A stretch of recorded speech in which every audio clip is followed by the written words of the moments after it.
Alright, hello fellow Saw fans, this is Jonathan Norman. Don't know who I am, but you clicked on my video, so let's just get into it.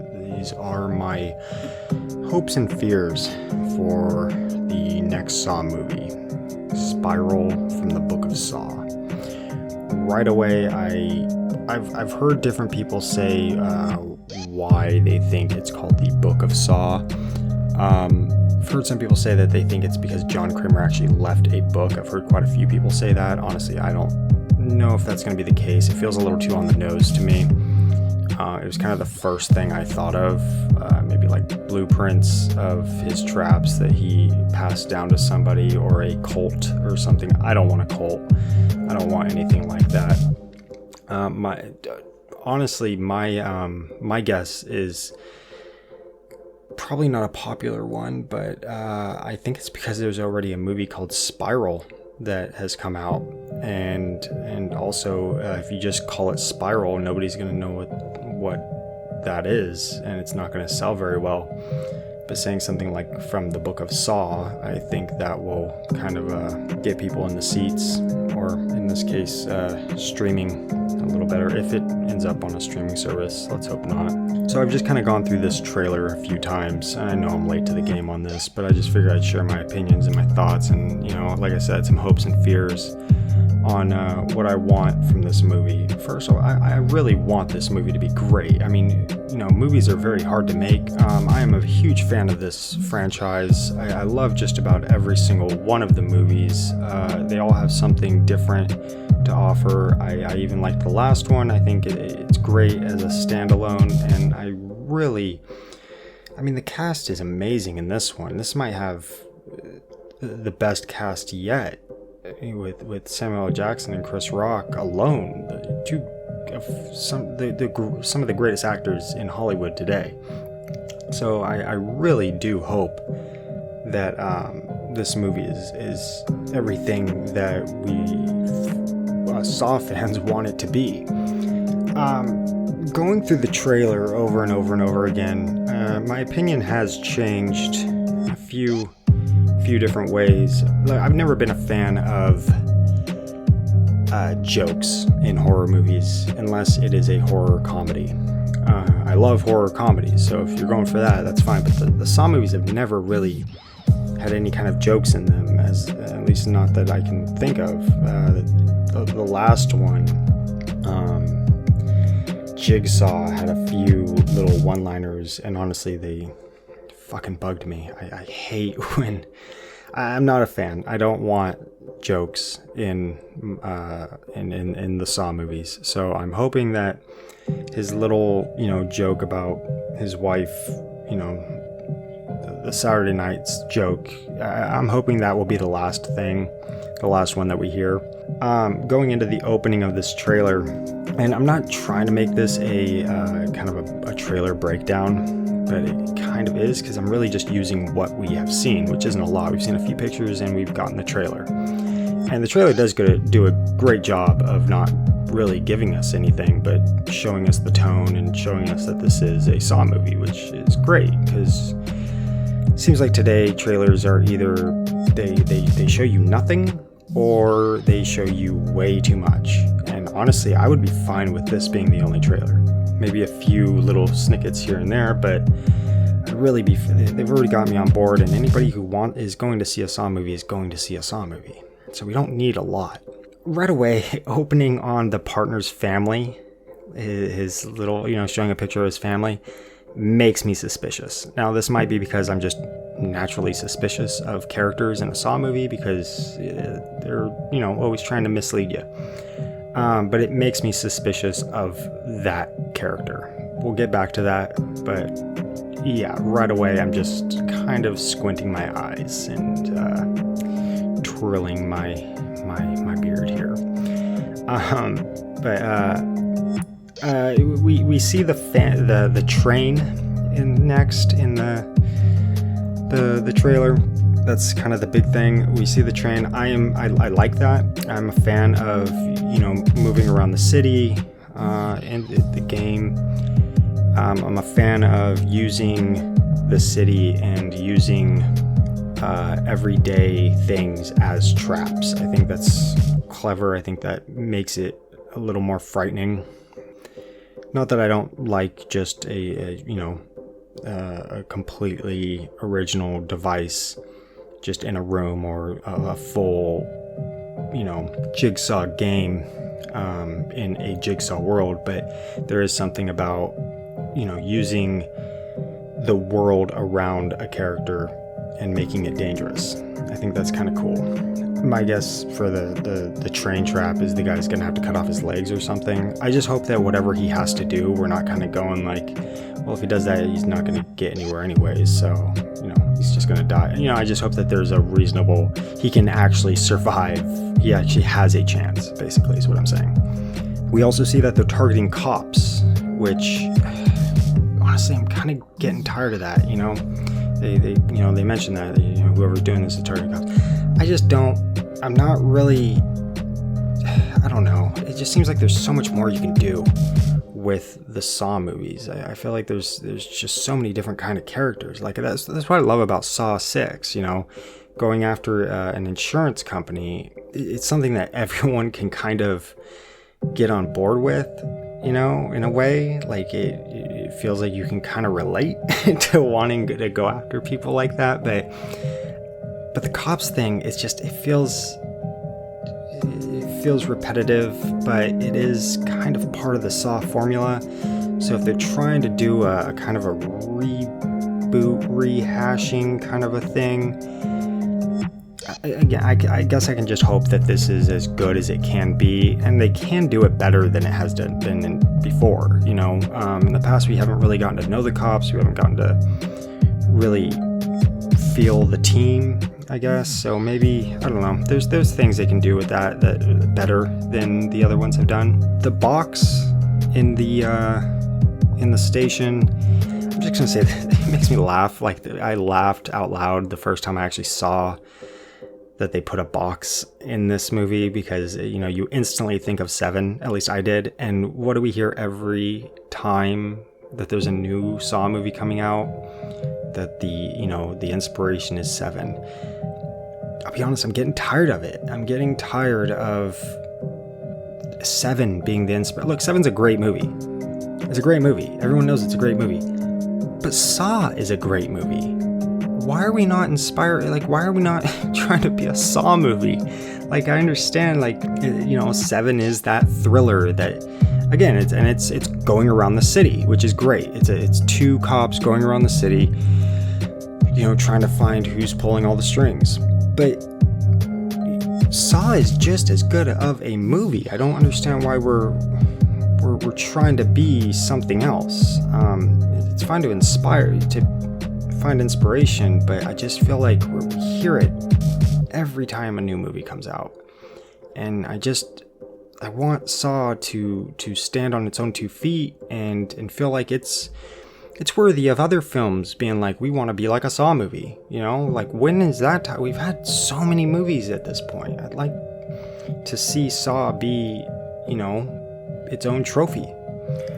Next, we see, again, I'm not trying to make this a trailer breakdown, but I've kind of written notes out based on the trailer. So next, we see that it's Chris Rock under the mask doing something shady. Obviously, I heard somebody, I can't remember. I've seen a few different Saw videos here and there. It doesn't look like he's just on a mission or doing something legal. Like it doesn't look like he's exactly being a cop in this scene. It looks like he's in a hotel and he is doing some shady fucking shit. My guess is he's stealing from someone. My guess is he's a dirty cop and he did something in his past and it probably went wrong. He probably had a plan for nobody to get hurt, all this shit, and probably something went wrong, and that's why he is playing this game now. I don't know, but it's just where my mind goes. But to be honest, it's smart for him to be playing the role of the guy that we're going through, because we already like Chris Rock. To have a naturally funny character being the one playing the game, a likable character, it kind of, in my mind at least, it feels smart because it lets our guard down. We don't want to see somebody that we have grown up with and we've grown to like, and somebody who's made us laugh, and maybe, have taken traits from in our own lives. We don't want to believe that he is a bad guy. Now, I don't know, maybe right away they'll show us that he's a piece of shit, and then we'll just be like, oh, fuck him, we want to see this guy burn.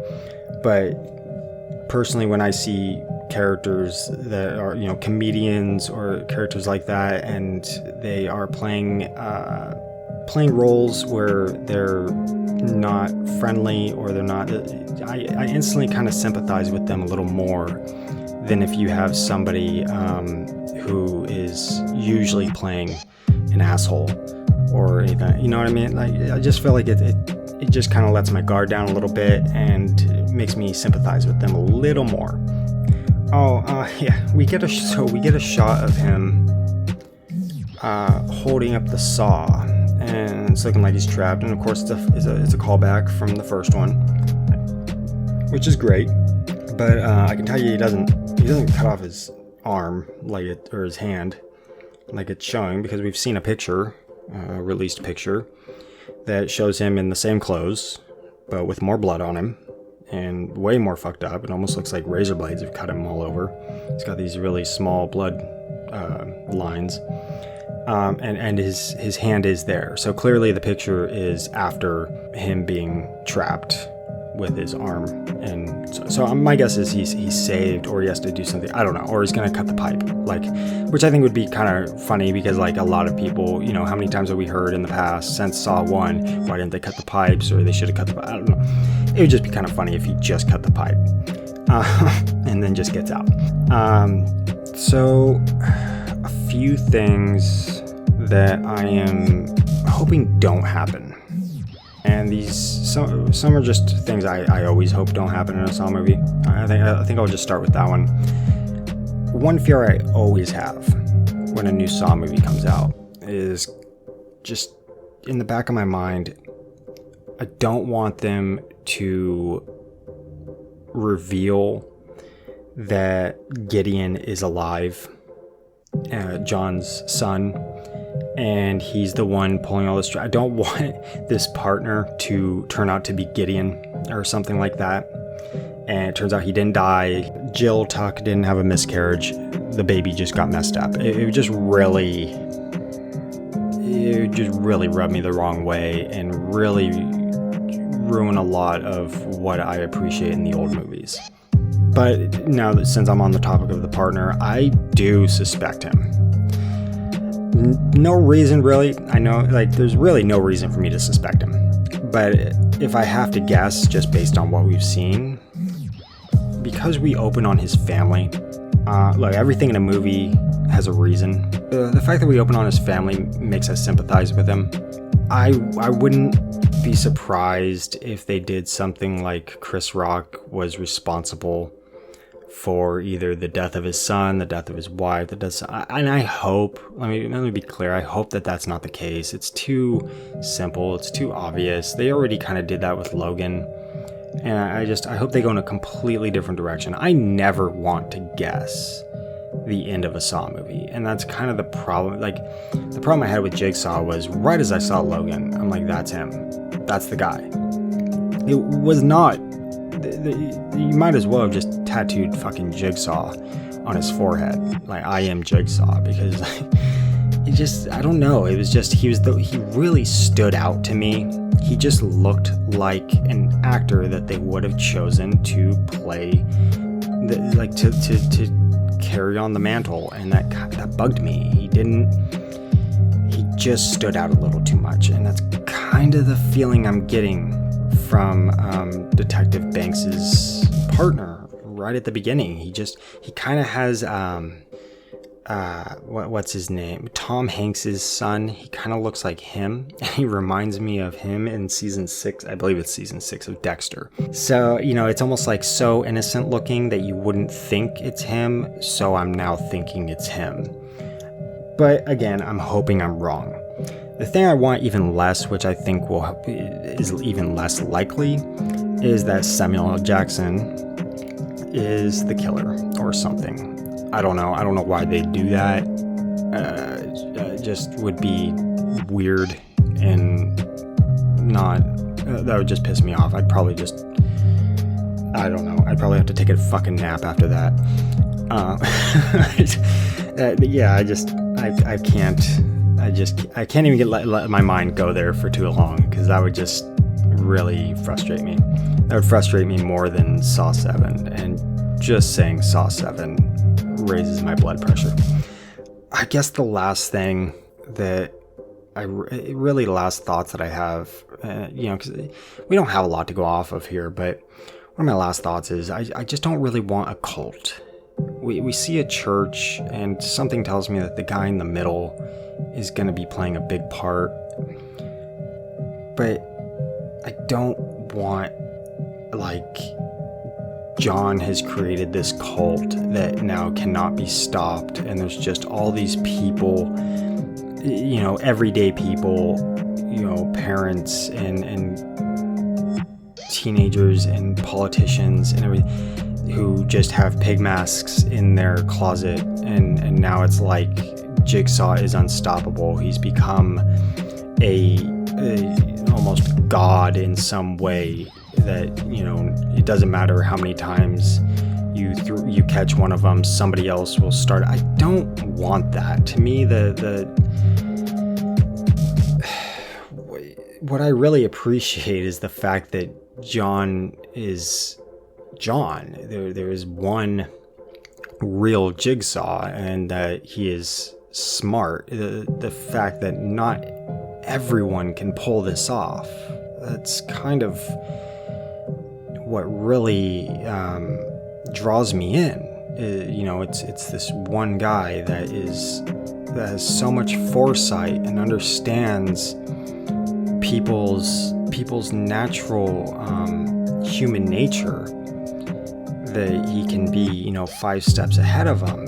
If you just have everyone just kind of running around taking justice into their, it almost kind of contradicts what John is about, at least in my opinion. If you disagree, please comment. Please comment anyway. Say share your feelings. But honestly, that's really all I've got. I'm totally late to this, but I want to get it out before the movie comes out. I want to get it out before too much is released. I do want to start reviewing any new pictures and news, and we've got this new picture that's come out. And honestly, another thing, that the color patterns look great. They've really found a way to keep that blue and orange tone, but really kind of make it work in the worlds, or in the rooms a little better. And the music sounds great. The music, everything. I hate to say that it feels more like a real movie, but it feels more like a bigger blockbuster movie, and I do appreciate that. They're kind of using a little bit of what they did in Jigsaw and kind of up in the ante. It feels like somebody put some real money into this, and that's great. Yeah, so that's really all I've got. Thank you guys for listening. Thank you, one person, whoever, and share your life.